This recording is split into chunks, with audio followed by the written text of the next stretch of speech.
പത്തരമാറ്റ് സീരിയലിൻ്റെ വരാനിരിക്കുന്ന ഒരു അടിപൊളി എപ്പിസോഡിലേക്ക് എല്ലാവർക്കും സ്വാഗതം. അപ്പോൾ നമ്മുടെ വീഡിയോ ഇഷ്ടമായാൽ എല്ലാവരും ലൈക്കും സബ്സ്ക്രൈബും ചെയ്തേക്കുമല്ലോ അല്ലേ. അപ്പോൾ ഒരു തിരിച്ചടികളുടെ തുടക്കം തന്നെയാണ് കേട്ടോ വരാൻ പോകുന്നത്. അനഘയെ ചുറ്റിപ്പറ്റിയുള്ള സംഭവങ്ങൾ അപ്രതീക്ഷിതമായ വഴിത്തിരിവിലേക്ക് എത്തുമ്പോൾ ഇതുവരെ സ്വന്തം കളികളുമായി മുന്നോട്ട് പോയ ജലജയ്ക്കും അഭിക്കും ജാനകിക്കും അജയനുമൊക്കെ കാര്യങ്ങൾ അത്ര എളുപ്പത്തിൽ മുന്നോട്ട് കൊണ്ടുപോകാൻ കഴിയാത്ത അവസ്ഥയിലേക്കാണ് കാര്യങ്ങൾ നീങ്ങുന്നത്. ഒരു വശത്ത് ഞെട്ടിക്കുന്ന സംഭവ വികാസങ്ങൾ, മറുവശത്തോ പുറത്തു വരാനിരിക്കുന്ന ചില രഹസ്യങ്ങൾ.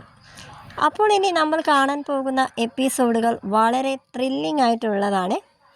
നമുക്കെല്ലാവർക്കും അറിയാലോ, ജലജയുടെ മനസ്സിനുള്ളിൽ എന്തോ ഒരു രഹസ്യം അത് അവിടെ ഉള്ളിലുണ്ടെന്നുള്ളൊരു കാര്യം. അപ്പോൾ അത് കണ്ടുപിടിക്കാനായിട്ടാണല്ലോ നമ്മുടെ നയനയും ആദർശും തുനിഞ്ഞിറങ്ങിയിരിക്കുന്നത്. തൻ്റെ വയറ്റിലൊരു കുഞ്ഞുണ്ടെന്ന് പോലും വകവെക്കാതെയാണ് ആദർശിനൊപ്പം എല്ലാത്തിനും കട്ടക്ക് നയന നിൽക്കുന്നത്.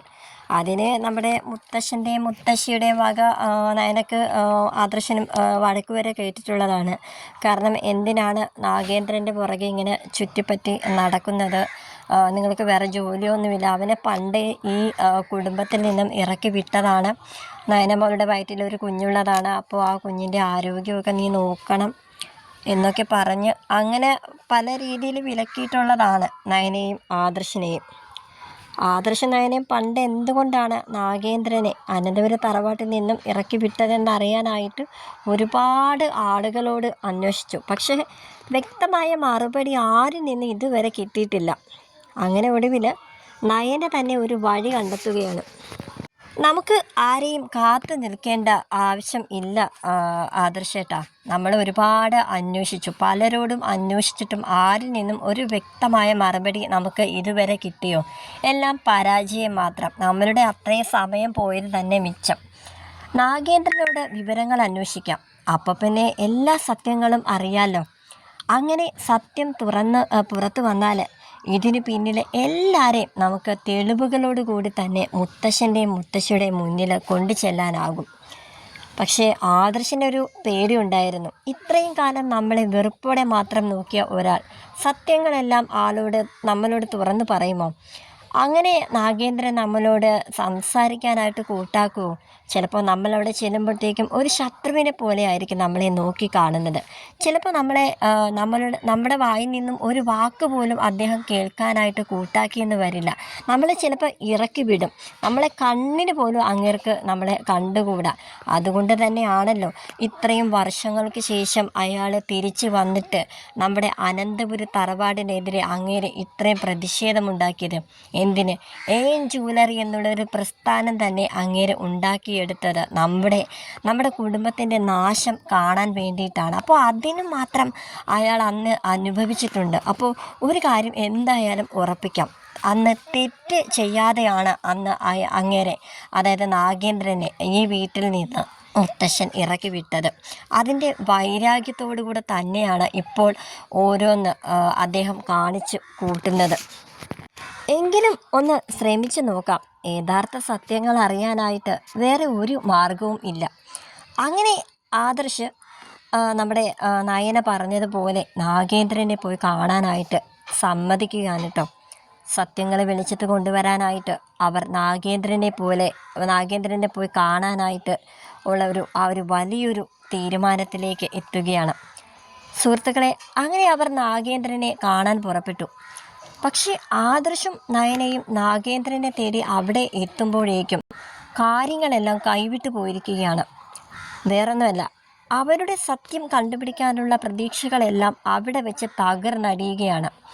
കാരണം വീടിനുള്ളിൽ കയറിയ ഇരുവർക്കും എന്തോ വലിയ അപകടം തന്നെ മണക്കുകയാണ്. ആ വീട് മുഴുവൻ മരണവീട്ടിൽ കയറിയതുപോലെ ഭയപ്പെടുത്തുന്ന ഒരു നിശബ്ദതയായിരുന്നു. ആ വീട്ടിൽ ആരോ വന്നു പോയതുപോലെ സാധനങ്ങളൊക്കെ നിലത്ത് വീണ് ഉടഞ്ഞു കിടക്കുന്നത് പോലെ ആദർശനും നയനയും കാണുകയാണ് കേട്ടോ. അങ്ങനെ ആദർശ് ഒരുപാട് തവണ ഇങ്ങനെ വിളിച്ചിങ്ങനെ കൂവുന്നുണ്ട്. കാരണം ആ വീട്ടിലോട്ട് കയറിയിട്ട് പുറത്ത് നിന്ന് ആളകത്തോട്ട് കയറിയപ്പോൾ ആരും തന്നെ അത് ചോദിക്കാനോ പറയാനോ ഒന്നും തന്നെ ഉണ്ടായിട്ടില്ല. അപ്പോൾ ആ വീട്ടിൻ്റെ അകത്ത് ആരെങ്കിലും ഉണ്ടോ എന്നുള്ളൊരു സംശയം തന്നെ അവർക്ക് രണ്ടുപേർക്കുണ്ട്. അങ്ങനെ നാഗേന്ദ്രൻ അങ്കിൾ എന്നും പറഞ്ഞുകൊണ്ട് ആദർശ് ഇങ്ങനെ വിളിച്ചു പോവുകയാണ് കേട്ടോ. അപ്പോൾ നയനയും അതിനോടൊപ്പം തന്നെ നയനയും വിളിക്കുന്നുണ്ട്. ആരും ഇല്ല ഇവിടെ എന്നൊക്കെ ഇങ്ങനെ അവർ രണ്ടുപേരും കൂടെ വിളിക്കാണ് കേട്ടോ. ചോരത്തുള്ളികളിങ്ങനെ തുള്ളിയായിട്ട് ഒരു മുറിയിലോട്ടിങ്ങനെ പോയിക്കൊണ്ടിങ്ങനെ കിടക്കുകയാണ് കേട്ടോ. അപ്പോൾ ആദർശനും നയനെ അവർക്ക് പേടിയായി. കാരണം ഇവിടെ ആരോ വന്നിട്ടുണ്ടെന്നും നാഗേന്ദ്രനെ ആരൊക്കെയോ ചേർന്ന് ഉപദ്രവിച്ചിട്ടുണ്ടെന്നും അവർക്കൊരു സംശയം അവരുടെ മനസ്സിൽ വരികയാണ് കേട്ടോ.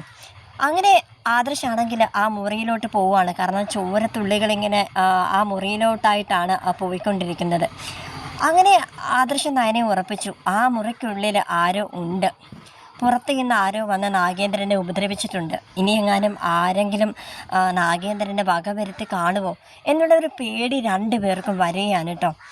അങ്ങനെ അവർ ആ മുറിയുടെ വാതിക്കൽ ചെന്ന് നിന്നിട്ട് അപ്പോൾ നയന പറയുന്നുണ്ട്, ആദർശേട്ടാ നമുക്ക് പോകാം, എനിക്ക് പേടിയാവുന്നു എന്ന് പറയാൻ കേട്ടോ.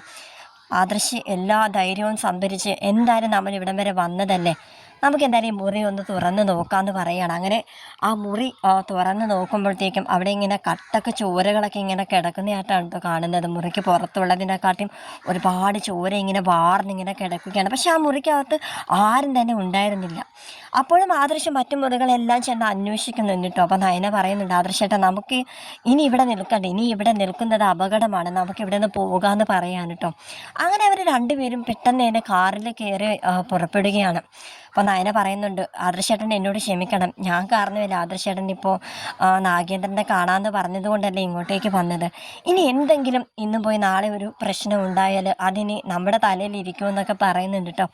അപ്പോൾ ആദർശ് പറയുന്നുണ്ട്, നമുക്ക് എന്തായാലും ഈ ഒരു വിവരം പോലീസിനെ അറിയിക്കാമെന്ന് പറയാൻ കേട്ടോ. അപ്പോൾ നയന സമ്മതിക്കുന്നില്ല, വേണ്ട ആദർശേട്ടാ, അതിൻ്റെ ഒന്നും ആവശ്യമില്ല, നമ്മളിവിടെ വന്നിട്ടുമില്ല, ഒന്നും കണ്ടിട്ടുമില്ല, ഇതിനെപ്പറ്റി ഒന്നും നമ്മൾ പോലീസുകാരോടൊന്നും പറയണ്ട, ഇനി അതുമായിട്ട് ബന്ധപ്പെട്ട് ഇനി പോലീസ് സ്റ്റേഷനിൽ കയറി ഇറങ്ങേണ്ടി വരും എന്ന് പറയാൻ കേട്ടോ. ഇനി നമുക്ക് നന്ദുവിനോട് തുറന്ന് പറയാം ഇതെന്ന് പറയാൻ കേട്ടോ. വേണ്ട, അറിയാമല്ലോ നമ്മൾ ഈ ഒരു വിവരം നമ്മൾ ആരോടും പറയാതെ നമ്മൾ അവിടെ ചെന്നിരിക്കുന്നത്, വേണമെങ്കിൽ എൻ്റെ അനിയത്തി നന്ദു പോലും നമ്മളെ സംശയിച്ചെന്ന് വരാം, അതുകൊണ്ട് ഈ ഒരു വിവരം നമുക്ക് ആരോട് പറയേണ്ട ആദർശേട്ടാ, നമുക്ക് നേരെ വീട്ടിലേക്ക് പോകാമെന്ന് പറയാൻ കേട്ടോ. അങ്ങനെ അവർ അനന്തപുരിയിലേക്ക് പോവുകയാണ്. നയനയ്ക്കും ആദർശനും ടെൻഷനായിട്ട് വയ്യ, രണ്ടുപേർക്കും ഭയങ്കരമായിട്ടുള്ളൊരു പേടിയുണ്ട് കേട്ടോ. ആദർശന് പേടിയുണ്ടെങ്കിലും നയനയെ സമാധാനിപ്പിക്കുന്നുണ്ട്.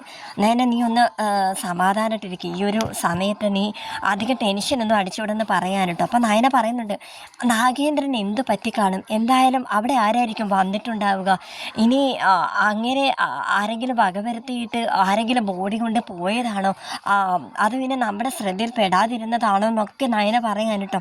എന്തായാലും നീ ഒരു സംസാരം നിർത്ത്, നീ തന്നെയല്ലേ പറഞ്ഞത് പോലീസിലൊന്നും ഇതിനെപ്പറ്റി ഒന്നും അറിയിക്കേണ്ടെന്നും അവിടെ നമ്മൾ ചിന്തിട്ടില്ല എന്നുള്ളൊരു കാര്യത്തെക്കുറിച്ചൊന്നും ചിന്തിക്കേണ്ടെന്നൊക്കെ നീ പറഞ്ഞിട്ട് പിന്നെ എന്തിനാ നീ തല പുകഞ്ഞ് ഈ ഒരു സമയത്ത് ടെൻഷൻ അടിക്കുന്നത്, എന്തിനാന്ന് ആദർശ് വടക്ക് പറയാൻ കേട്ടോ നയനെ. അങ്ങനെ ജലജ ഫോണിൽ സംസാരിക്കുന്നത് രണ്ടുപേരും കേൾക്കുകയാണ് കേട്ടോ. അങ്ങനെ ജലജ ഫോണിലൂടെ പറയുന്നുണ്ട്, പിന്നെ എന്തായിരിക്കും അവിടെ സംഭവിച്ചിട്ടുണ്ടാകുന്നുള്ളൊരു ടെൻഷനിൽ അവർ നിൽക്കുമ്പോഴത്തേക്കും ജലജ ഫോണിൽ പറയുന്നുണ്ട്, എല്ലാ കാര്യങ്ങളും ഓക്കെ അല്ലേ എന്നിങ്ങനെ ചോദിക്കാൻ കേട്ടോ. അപ്പോൾ അവർക്കെന്തോ ഒരു സംശയം, കാരണം അവിടെ ചെന്നിട്ടുണ്ടായിരിക്കുന്നത് ഇനി ജലജയാണ്, ജലജയുടെ ആൾക്കാർ, അതായത് ജലജീനെ ആരെങ്കിലും ഏർപ്പാടാക്കിയതാണോ നാഗേന്ദ്രനെ വകവരുത്താനായിട്ട്, ആ ഒരു സംശയമൊക്കെ ആദർശനും നയനക്കും ഇങ്ങനെ വന്നിരിക്കുകയാണ് കേട്ടോ.